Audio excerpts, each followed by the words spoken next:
Selamat datang di ABCD. Ayo bagikan ceritamu di sini. Siang hari ini kita kedatangan tamu. Siapakah dia?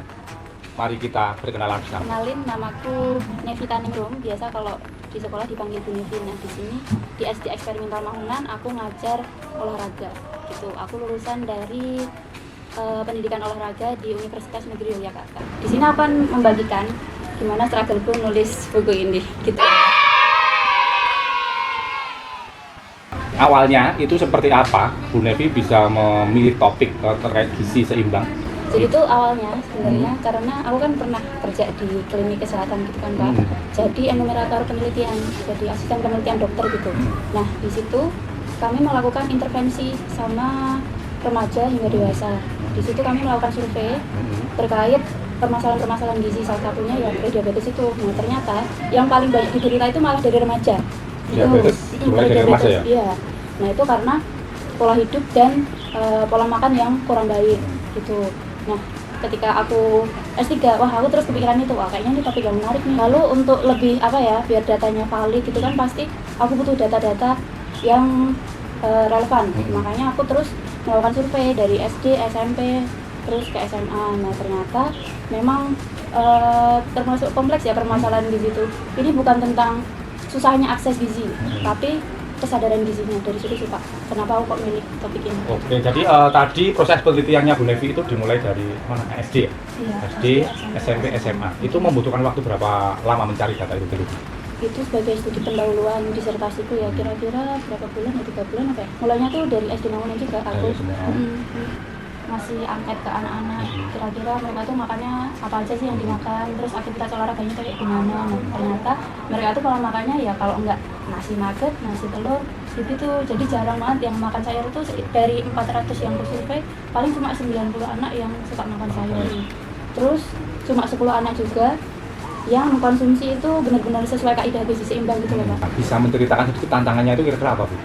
Tantangannya, ini kan gizi seimbang ya Pak. Gizi itu kan sesuatu hal yang kompleks kalau untuk dibahasnya. Di sini aku benar-benar menggali, terus saling komunikasi, mencari tahu dengan ahli gizi langsung. Jadi biar data yang aku dapat tuh valid dan bisa dipertanggungjawabkan. Bu Nevi dalam menulis gizi seimbang ini salah satunya Kamulah satu-satunya. Atau salah duanya itu sebagai disertasi atau memang ini khusus penelitiannya Bu Nevi? Sebenarnya tuh ini awalnya dari ya emang penelitian saya sebagai tugas akhir doktoral kan.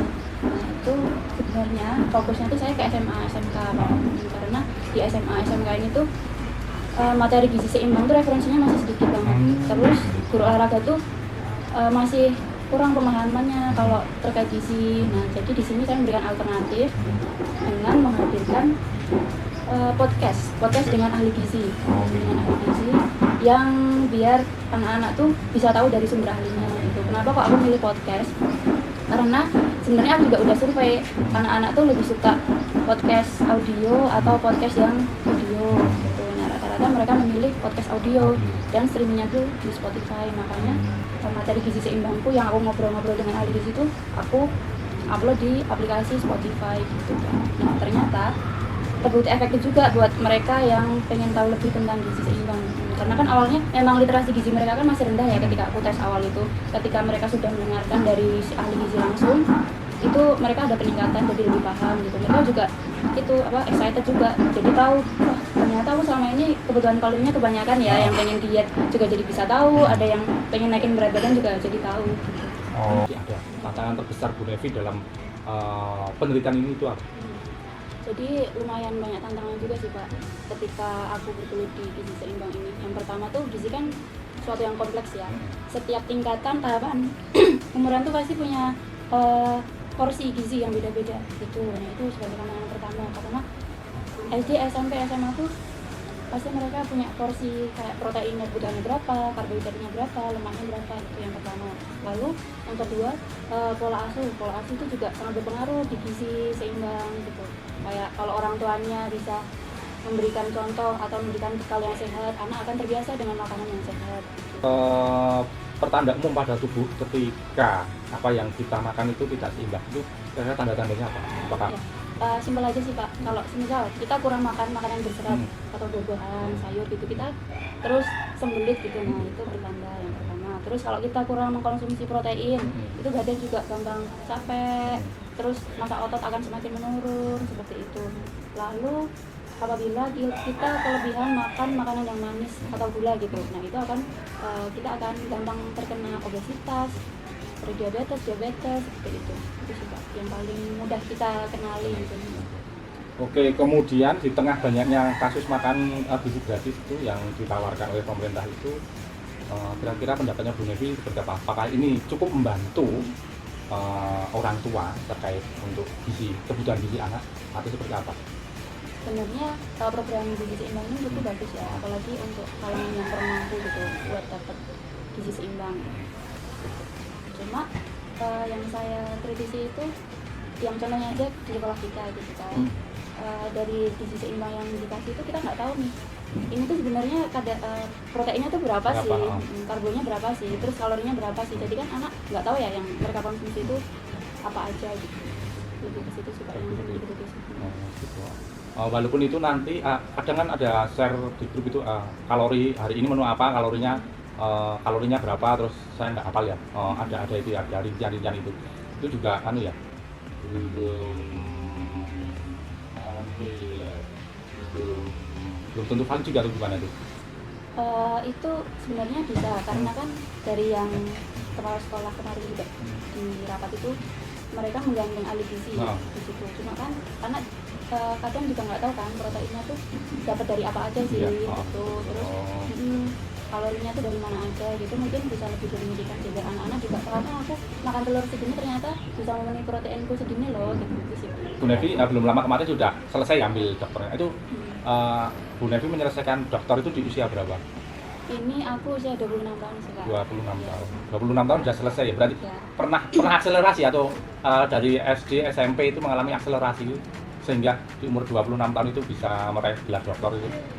Enggak juga sih Pak, aku ya biasa SD 6 tahun, Masih 6 tahun. SMP 3 tahun, SMA 3 tahun. Cuma S1, S2, S3 itu tuh emang aku tempuh lebih cepat. Kayak S1 yang harusnya 4 tahun, aku cuma 3,2 tahun. Terus S2 1,5 tahun, yang S3 ini aku tempuh 5 semester. Kira-kira isi buku ini tuh apa aja Bu Nevi? Oke, di sini ada sampai 8 bagian ya Pak. Jadi yang pertama tuh aku membahas dulu karakteristik anak usia sekolah tuh, mereka masuk dalam tahapan yang mana-mana, usianya berapa gitu-gitu. Terus di sini ada juga pembahasan terkait konsep gizi seimbang, kayak protein itu apa, karbohidrat, lemak dan lain-lain. Terus yang ketiga ada menentukan status gizi. Nah di sini agar kita tahu kita tuh masuk kategori dalam kondisi tubuh yang normal, obesitas atau apa, nah bisa dilihat di sini nih. Terus ada juga kebutuhan gizi berdasarkan usia. Jadi kalau anak usia segini, perempuan itu tuh proteinnya butuh berapa, karbonnya butuh berapa, lemaknya butuh berapa itu. Terus di sini menjawab dari kebutuhan gizi, aku juga ngasih solusi porsi makan gizi sesuai sama usianya mereka gitu. Terus kira-kira pesan untuk orang tua terkait makan bergizi itu ada nggak?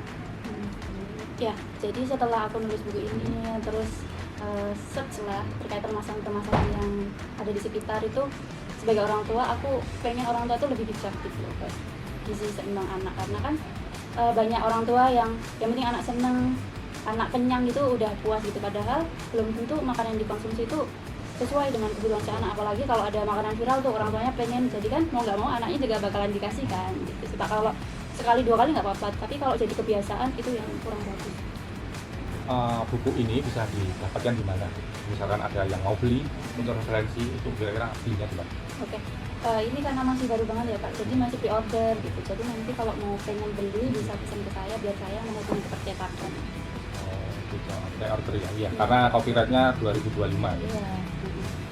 Ya. Terima kasih Bu Nevi atas informasinya yang sangat berguna ini. Dan kemudian nanti siapa tahu teman-teman itu bisa mengikuti atau mencontoh jejak Bu Nevi bahwa ya pendidikan itu penting, karir itu penting, sehingga bisa penelitian, bisa jadi penulis atau apapun nanti yang jelas untuk pengembangan diri dan tentunya untuk pengembangan atau informasi orang. Oke, terima kasih. Sampai bertemu lagi di episode selanjutnya di ABCD. Selamat siang, semangat.